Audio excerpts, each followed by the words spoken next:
Have you ever missed your parents?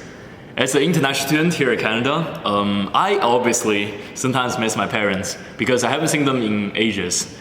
It's really hard sometimes to not live with your relatives because you know they're the one that truly care about you. Your relatives, your parents, your grandparents, these people are related to you by genetics, right? So they're really motivated to care for you at all times.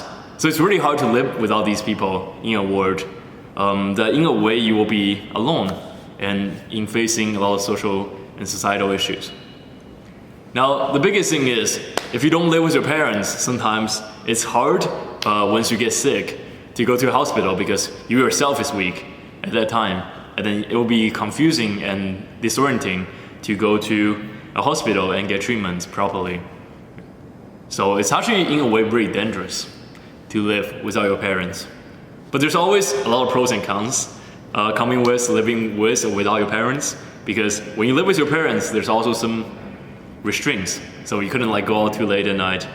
There are some activities that you want to do that they would not approve of, but you know it's good for you because you know yourself the best.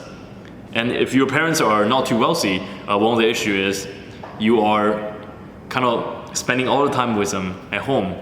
In that sense, you'll be spending a lot of time with someone that doesn't get it figured out in life. That's a huge issue because in this way you are immersing in an environment where you are programmed to not do well in life. So there's a lot of pros and cons that come with living with or without your parents. And someone's parents could be really not understanding.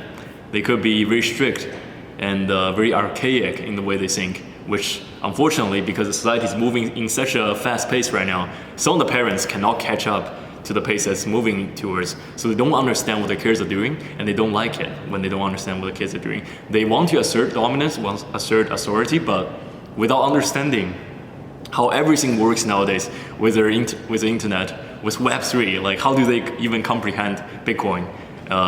Your 40-year-old parents. So it's difficult, right? Well, I have a solution for you today.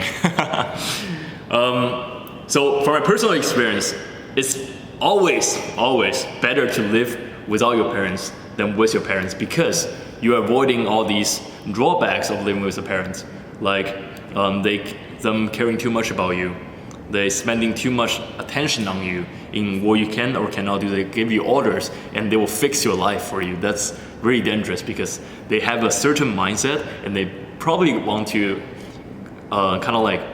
team you towards one direction in life, train you to go to one specific venue and to go through one specific path in life. That's very dangerous at times because this could means hell for you. This could means you can never succeed in life. So it's very dangerous.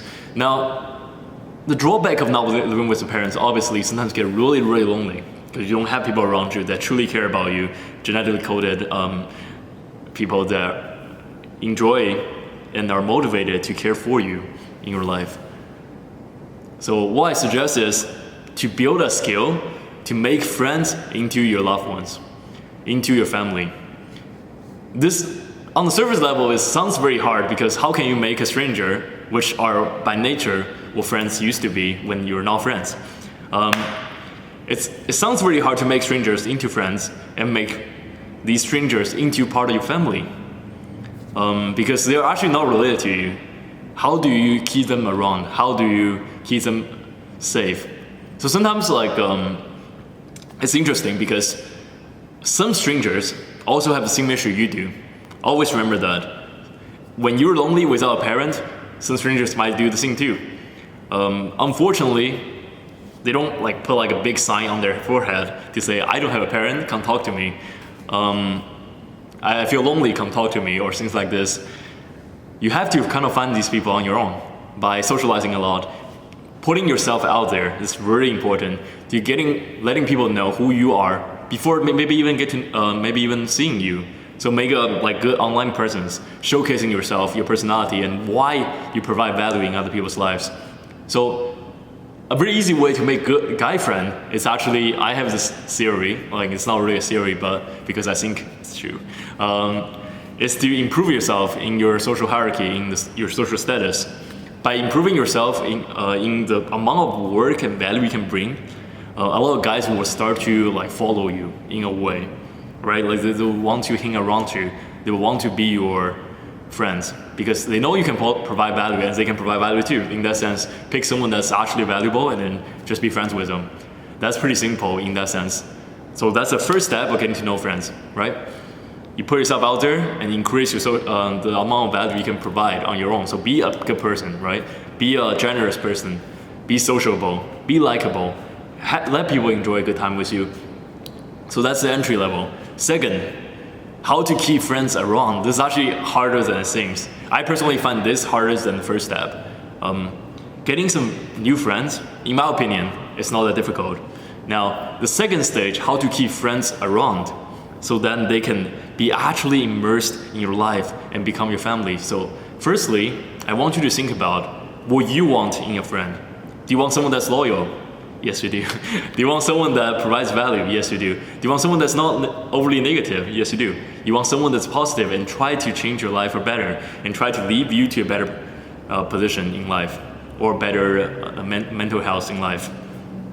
Now, this is interesting because there's this theory, essentially it's talking about like you are the closest person you spend time with. You are the 5 closest person you spend time with. Now, essentially, this means when you get to know a person, when you get to know like different friends, and when you keep them around, they have to be good quality, because otherwise like, you are like getting being dragged down by them. So you always want someone that can provide value for you. Now, just put this in other people's perspective. They want that from you too. They want you to be there for them, to be loyal for them, to help them out when they're in need. If you can do that, and if you showcase that you are man enough, you are capable enough, you're responsible enough to be there for them when they are in need. Now, this is a leverage point you want to be at. By constantly helping others, by constantly providing for others, you will gain the respect and social credit that other people want to give it to you. And slowly but surely, you will become a core aspect of their daily life.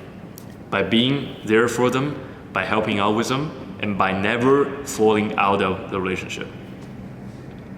Now, when I say never fall out of a relationship, it sounds very difficult because, well, life happens, right? You move on, you go to different cities, you move on to different jobs, you graduate from school. Now you lose some friends, yes. But remember, on the surface level, you're losing some friends. With the help of the internet, you can keep like DMing them or keep reaching out to them, inviting them to your social events. So maybe it's really simple, really, in my opinion. You can host like one dinner event every single week. This is not hard for you. You just call a restaurant and then book a table and then ask friends that you kind of lost touch with, but you really want to keep in touch with them. Go ahead and send them like the same DM, like, would you want to hang out with me Wednesday night at this restaurant for dinner? And then you can mass message this too. Like you can just essentially copy paste and then send to the people you want. It's like an invitation back in like medieval times. You send these like fancy invitations to invite other socialites to join your dinner events and dance and balls, things like that. It's crazy. And we're doing the same thing nowadays, right? Not a lot of people are doing exactly what I'm doing, but you can find your own way of doing something like this by hosting your own social events and spreading out the invitation to a lot of people you want to reconnect or connect with even deeper. Now, when you have this kind of round table of people that constantly come out to your events, this is a very good sign because these people are showing that they want to stick around. The organic chemistry between these friends that you have established will make them want to come back to your events, and they like each other too. They don't only want to hang out with you, they want to be at the event because they want to hang out with each other. Now you have created a community, and this community over time, it will become a family.